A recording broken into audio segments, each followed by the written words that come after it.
I love dance because it incorporates music, acting, and dancing.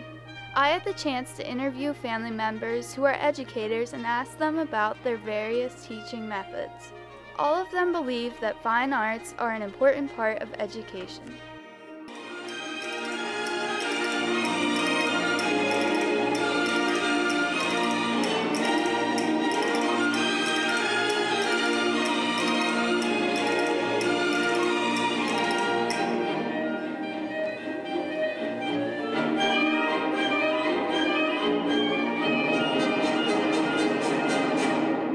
Green will start coming up, red starts fading down.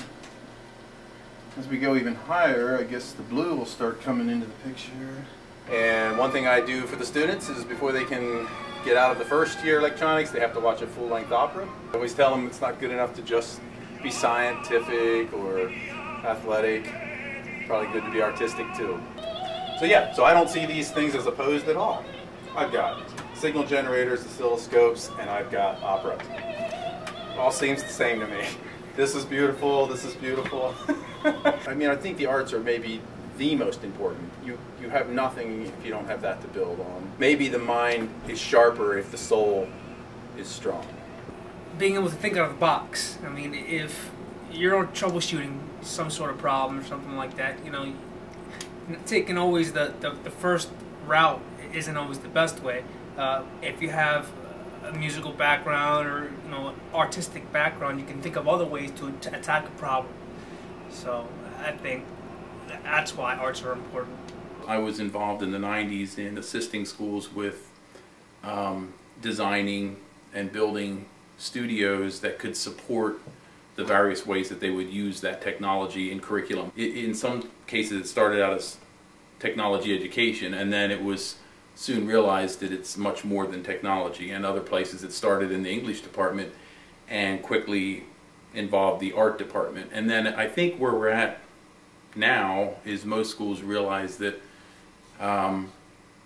it really does cross curriculum, and I guess the artistic side of it to me is what has always motivated the students to do good work and actually work harder than they maybe initially thought they would.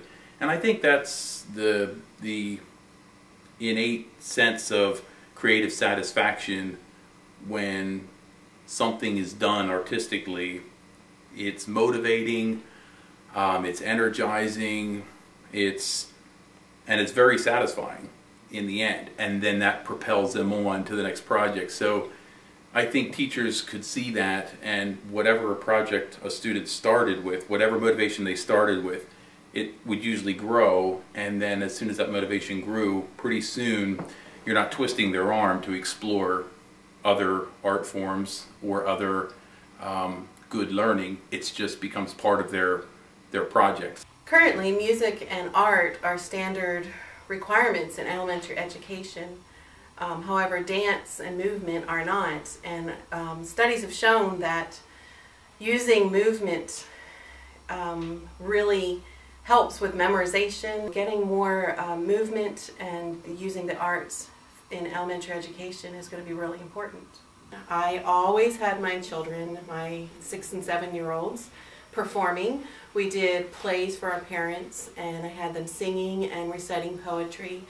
Mostly because it built their confidence. Also, poetry is very rhythmic, and music is very rhythmic, and reading is rhythmic. Starting a sentence, ending a sentence. And I had one parent in particular who couldn't believe her child was so introverted and quiet, and by the end of the year she said, "My child, I can't believe how much she's just come out of her shell and just become a different person." And the kids just enjoyed it, being expressive with each other. It's creative, it's fun. They came out of their shells, they just enjoyed the humor of it, the excitement, and became a team even. Performing was always a big hit in Miss Zorwall's class. About 25 years ago, while I taught math in the Philly area, I attended several seminars where they talked about teaching math by singing. Like even for elementary or junior high kids, you would try to sing or put to music their geometry theorems. Or maybe even multiplication tables. You might be able to memorize something by me just telling you, where someone else might be able to memorize something better if they draw a picture of it or if they sing a song about it. We use songs for days of the week, days of the week, days of the week, days of the week, days of the week, days of the week. There's Sunday and there's Monday, there's Tuesday and there's Wednesday, there's Thursday and there's Friday, and don't forget Saturday.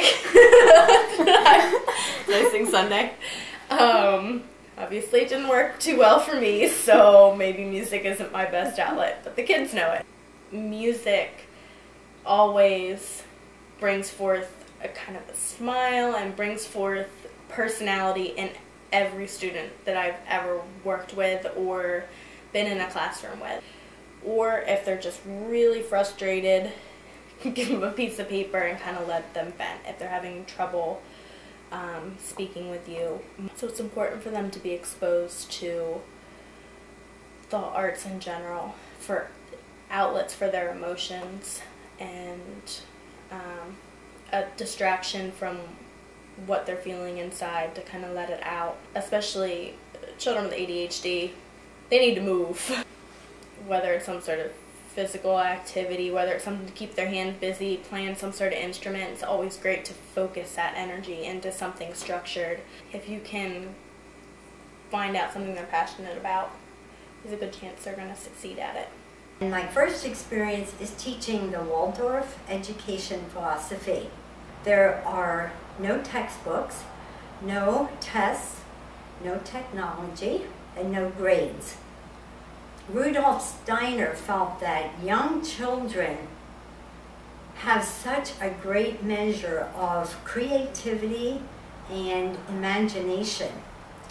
And from ages 4 till 7, he felt teachers should focus on developing their imagination and their creativity. They get up and they will act and dance and move around, and his emphasis is really on your environment, nature, creativity, and such. Then I taught English in China, English as a foreign language, designed the curriculum, and there again, we had no textbooks and no tests and no grades and no technology. It was one-on-one interaction with a lot of movement. Music was high on our list.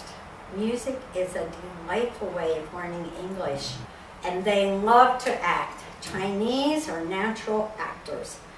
And so we did so much. I would give them a scenario, like two ladies sitting in a tea house drinking tea, having a conversation. And they would perform then for the rest of the students, and they would just sit there and go on and on and on, never stopping. And when you're acting, you forget your inhibitions of speaking in a foreign language. And they learned by the end of the 3 or 4 weeks, they felt they had made great strides in their English.